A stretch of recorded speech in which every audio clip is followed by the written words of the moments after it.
सालों से इंडिया अनहड़ में मैं जो सामाजिक मुद्दों पे काम कर रही थी, उसका मूल्य मुझे तब अनुभव हुआ जब मैं अपनी समुदाय में एक बड़ा बदलाव लाई। इस फिल्म के कारण मेरे गांव वाले एकजुट होकर mafia. We've come here to show videos made by marginalized communities in India.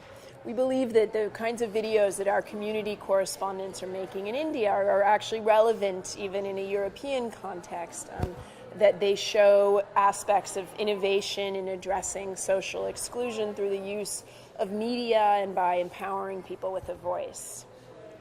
It's about monitoring. Our work is basically about monitoring how government's programs and schemes work or do not work. Very often the fact that there is nobody watching out, there is nobody looking out or monitoring the functioning of a government makes a good situation, a good context for the governments to engage in non-transparent work or corrupt practices. So the mere presence of a camera, the mere presence of a recording device is enough sometimes to bring about change.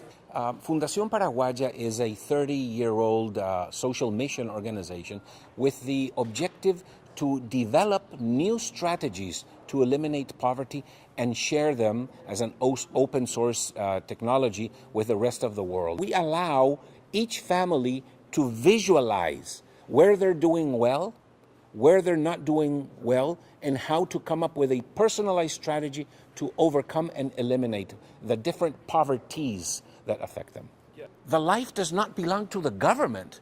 My situation is not a responsibility of the state alone.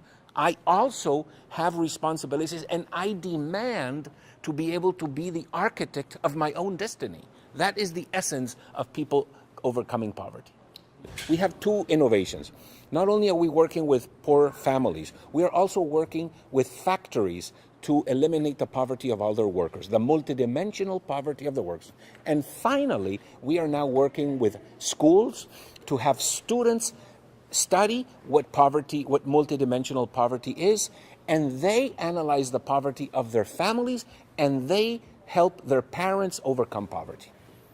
What my project does is that it works with poor people and marginalized people to make sure that they are not discriminated in access to healthcare services, but it also works with poor communities in trying to make sure that schools are of good quality for poor children and that there is equal opportunity in South Africa.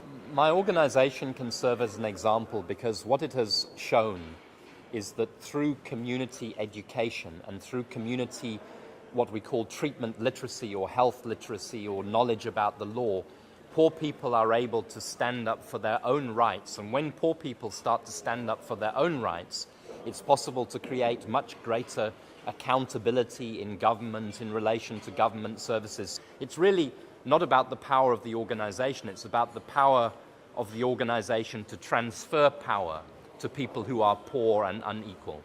I work in some of the poorest parts of South Africa, but we have been able to organize those communities so that this power spreads upwards and eventually is something that is felt at the level of parliament, it is felt at the level of changes in policy so that policy becomes more inclusive, that policy does more to transfer wealth, to transfer power to people. So, you know, the key thing is to start at the local level rather than starting at the national level, and that is our approach.